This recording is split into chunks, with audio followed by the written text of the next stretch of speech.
आज मी तुम्हाला ओल्या बोंबलाचे भजे करून दाखवणार आहे। त्यासाठी मी अशा पद्धतीप्रमाणे बोंबलाचे तुकडे केलेले ओले बोंबील इथे आणि त्यासाठी लागणारं साहित्य येत आहे। मी सुरुवातीला इथे हिरवी मिरची घेतलेली 2-3 आणि ही थोडी तिखट कमी आहे आणि ही जास्त तिखट आहे। अशा दोन्ही प्रकारच्या मिरच्या घेतलेल्या आहे आणि इथं 4-5 लसणाच्या पाकळ्या आहे। आता हे मिक्सरमधून मी दळून घेणार आहे। अशा पद्धतीने मी हे थोडंसं मिरची आणि लसूण जाडसर दळून घेतलेलं आहे।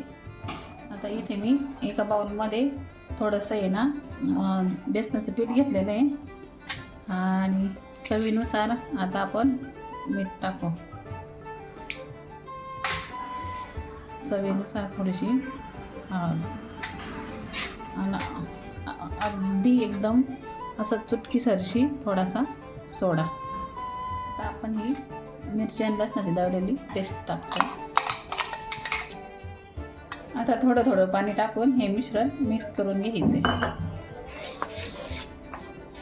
आपल्याला पीठ जास्त पातळ पण नाही जास्त घट्ट पण नाही, आपण नेहमीप्रमाणे भजे करतो ना त्यासाठी लागणार पीठ जसं असतं तसं करायचं आहे आपल्याला। हे अशाच पद्धतीने आपल्याला हे पीठ तयार करायचे।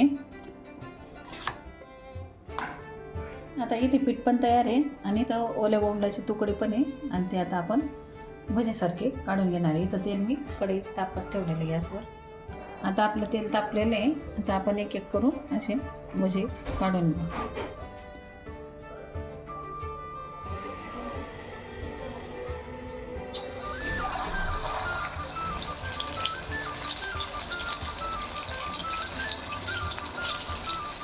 आता आपल्याला दोन्ही बाजूने बोंबील चांगले तळून घ्यायचे।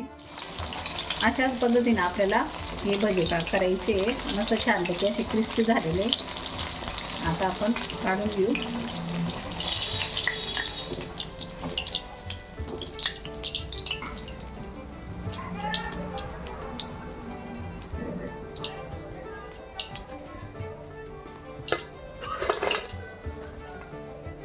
आता अशाच पद्धतीने सर्व आता बोंबलाचे काप आपण याच्यात टाकलेले आहे आणि एक एक करून असे भजे करून घेणार आहे। तर आपले कुरकुरीत असे ओल्या बोंबलाचे भजे तयार आहेत। खायला खूप छान लागतात आणि अगदी 10 मिनिटातच होणार ही रेसिपी आहे।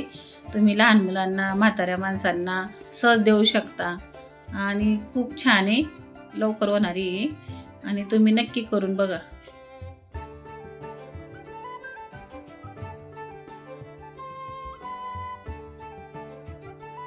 बघू शकता आपले हे बोंबलाचे भजे छान असे कुरकुरीत झालेले बाहेरून आणि आतून पण बघा खूप छान असे बोंबील मस्त तळले गेलेले। तर रेसिपी कशी वाटली कमेंट करून नक्की सांगा। पुन्हा भेटू अशाच नवीन एका व्हिडिओ सोबत। तोपर्यंत बाय बाय।